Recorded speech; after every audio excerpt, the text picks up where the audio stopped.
Those inflation numbers come as the president hits the road touting the recently passed trillion-dollar bipartisan infrastructure bill. NBC News White House correspondent Monica Alba joins us now. So, Monica, what is the president saying right now about the high inflation rate?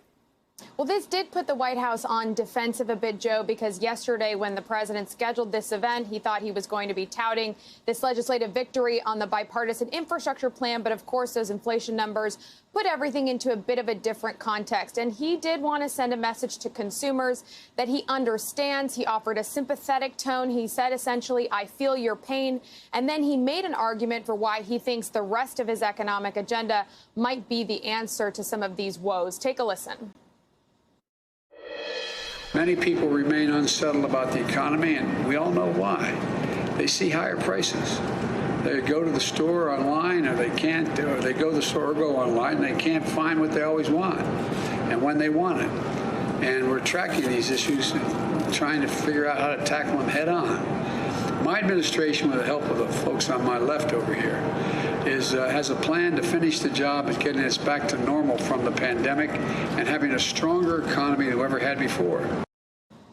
Of course, these high inflation numbers do undercut one of the president's central tenets and messages that the economy is on the road to recovery and that his plan is working. So the White House now is working overtime to, again, try to say that if they can enact the Build Back Better plan that could create millions of jobs, that would help. But there are a lot of concerns, and it's not just from Republican critics, but from some Democrats as well who are seeing this and are a little worried about what's to come, Joe. I mean, Monica, at the Port of Baltimore yesterday, the president was talking about the bipartisan infrastructure bill, which was recently passed.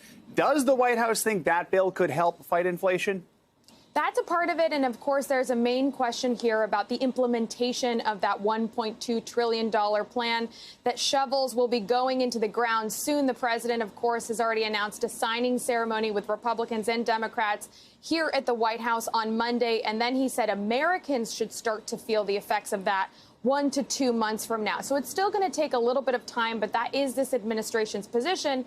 The issue, however, is that we already have Democratic senator and that key, sometimes Senate holdout, Joe Manchin, expressing concern. He's been saying this for months, that inflation is a big problem and a reason for why some of these packages shouldn't be so large and so much shouldn't be spent. And now, after that came out yesterday, he issued another statement. So that's what's going to create a big uphill battle for the other piece of this. So the president, while taking a bit of a victory lap on infrastructure and why they do feel that will help the economy, now is put on his heels a little bit about whether this other giant plan, the $1.75 trillion so-called human infrastructure plan, whether the timing of that is right, whether they're going to have to wait. We know that the House and Senate are out of session. They'll be back next week to start to debate that, to see where that goes to next, Joe. Yeah, I mean, looking at the politics of this, you've got high inflation rates. The president's facing sagging approval ratings. Democrats lost the governor's race in Virginia. Does the White House think infrastructure bill's enough to turn things around? What else do they think needs to be done?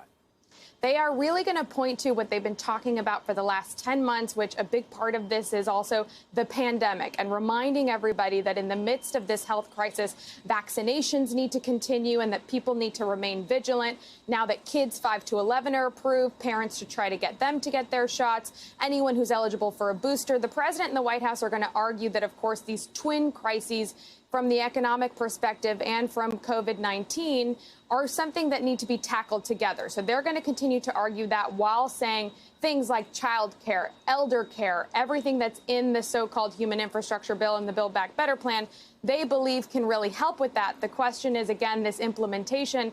Things can really continue to progress on Capitol Hill, but it doesn't mean that they're going to be signed into law anytime soon. So Americans wondering when it's really going to benefit them, that's still a bit of an open question and one the White House still has to convey and make their argument on, Joe. All right, Monica Alba, thank you.